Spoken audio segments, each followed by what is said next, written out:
To the Middle East now, but perhaps not the country you're expecting me to say. We're going to talk about Iran, where there are protests going on. The president of Iran is urging the nation's government to listen to protesters, calling for action over the country's economic crisis.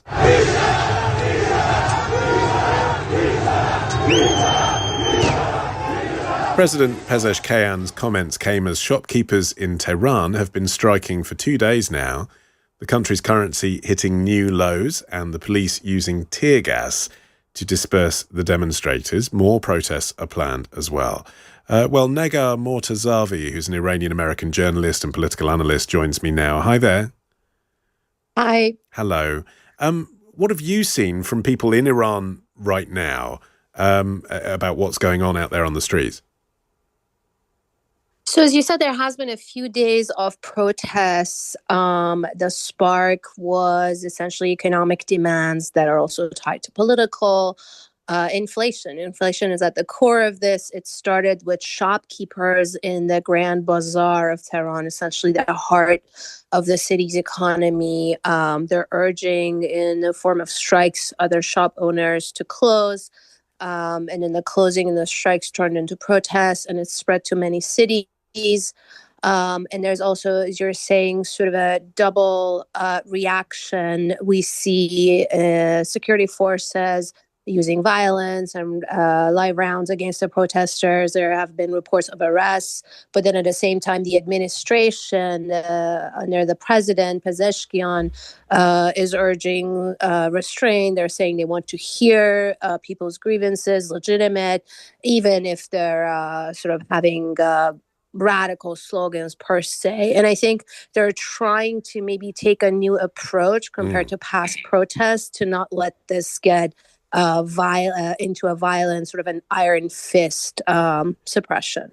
So, I mean, saying listen to the protesters is very different to actually changing anything politically because of what the protesters are saying. What chance of that?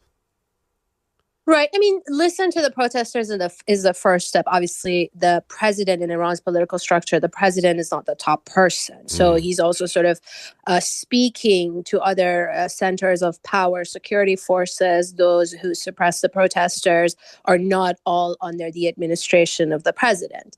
That's one aspect of it. So how you listen, how you react to the immediate sort of protests on the street, and then how you make adjustments, economic adjustments. That's also a big question because simultaneously the president is saying, I don't have a lot to play with.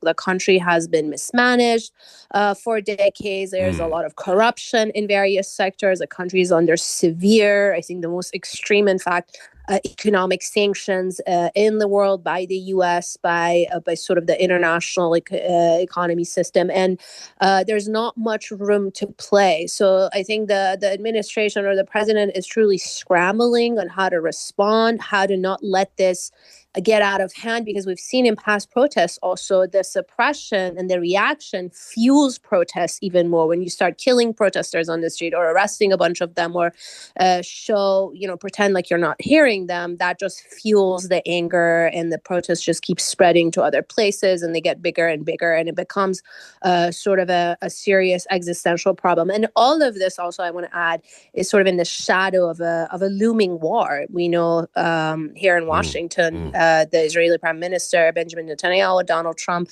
are discussing that. And there's also that possibility. And the Iranian state is watching that very closely. Yeah, I mean, as you're suggesting, sort of everything, when Iranians protest needs to be put in the context, doesn't it, of not just that moment, but the last few decades. And I suppose the question from over here in the UK is this the pivotal one? Is this the one that will make a difference? Is this the one that's about something greater than what it appears to be? Is this that protest or not?